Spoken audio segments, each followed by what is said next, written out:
Good afternoon, ladies and gentlemen. My name is Anuria Panitra from Chemistry Department, Faculty of Mathematics and Natural Science, Jenderal Sudirman University, Indonesia. Our group research for this title consists of Kapteriani, Tin Setianingtyas, and myself. And for today's conference, I would like to present our group research, which entitled Degradation of Phenol in Batik Industry Wastewater Using Thin Layer Titanium Dioxide Photocatalyst. Let's start by the introduction of this topic. A photocatalyst is a substance that induces chemical reaction under light irradiation. Here I would like to explain about photocatalytic redox reaction. Please think of this circle as a photocatalyst particle. Typical photocatalyst is a semiconductor such as titanium dioxide. Therefore, there is a band gap. When the light energy greater than the band gap is irradiated on the particle, the electron from valence electron band excites to the conduction band and produce hole at the same time.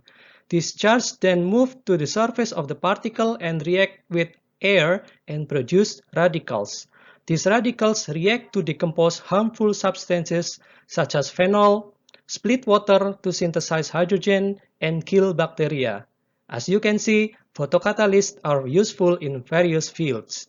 In this study, we apply the use of thin layer titanium dioxide photocatalyst to decompose phenol from the industrial batik wastewater, as batik is an important aspect of garment industry in Indonesia.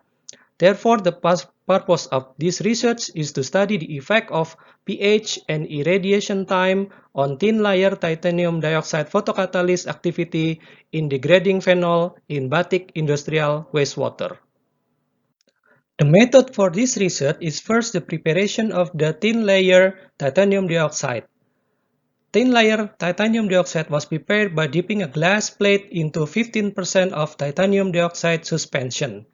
Glass plate preparation are cleaned before use in titanium dioxide thin layer preparation. Glass plate drying was carried out by heating at a temperature of 105 degrees Celsius for 1 hour. The phenol wastewater was determined using 4-amino antipyrine method using UV visible spectrophotometry at the maximum wavelength. The same experiment was carried out for the blanks and sample of batik industrial wastewater. The performance of thin layer titanium dioxide photocatalyst in the degradation of phenol was performed in a batch photoreactor equipped with 6 types of blacklight UV lamp of each 10 watts and a magnetic stirrer. The effect of pH was performed by conditioning of a pH of 2, 5, 7, and 9, and 11 by adding hydrochloric acid and sodium hydroxide to the wastewater samples. The greatest decrease in phenol levels at certain pH is the optimum pH. Afterward, a thin layer of titanium dioxide is inserted into the wastewater sample that has been conditioned to the optimum pH and placed in a closed reactor while being illuminated by UV light. Determination of phenol levels was carried out by irradiation of 1, 2, 4, 6, 8, and 12 hours. The biggest decrease in phenol content at a certain exposure time is the optimum exposure time. The result of the experiment is presented on this slide. The diffractogram of titanium dioxide sample were shown on figure 1. It can be seen that titanium dioxide sample has anatase phase crystal. The highest peak at 2 theta 25.37 degree, with no rutile structure can be seen. The crystallite size of the titanium dioxide has 31.29 nanometer size was calculated by scalar equation from this XRD pattern. A relatively semi-transparent and smooth film layer was characterized using SEM as presented in figure 2.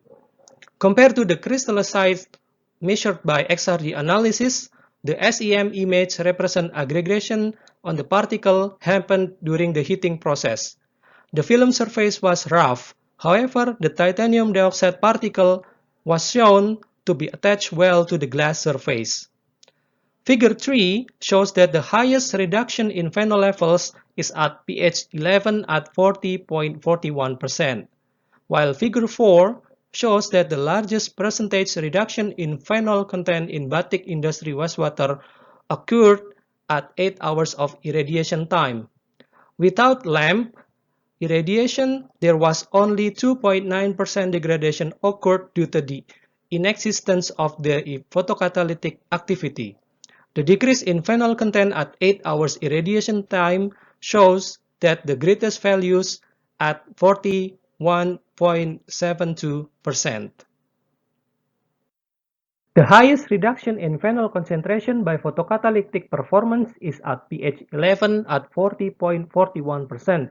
This is because in alkaline condition at pH 9, 10, and 11, there are many hydroxyl ions which can cause the higher formation of hydroxyl radicals resulting from the whole reaction with hydroxyl ions. The hydroxyl radicals are used to degrade dissolved and suspended organic compounds in waste. The hydroxyl radical is a strong oxidizer that can oxidize and degrade organic compounds such as phenol. The reaction mechanism is presented here.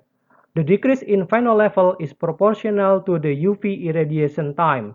The longer the irradiation times, it means that the more photon energy is absorbed by titanium dioxide so that more electrons in the valence band are excited to the conduction band, and this condition causes more hole or positive hole to be formed. The positive hole will react with water or hydroxyl ion to form hydroxyl radical.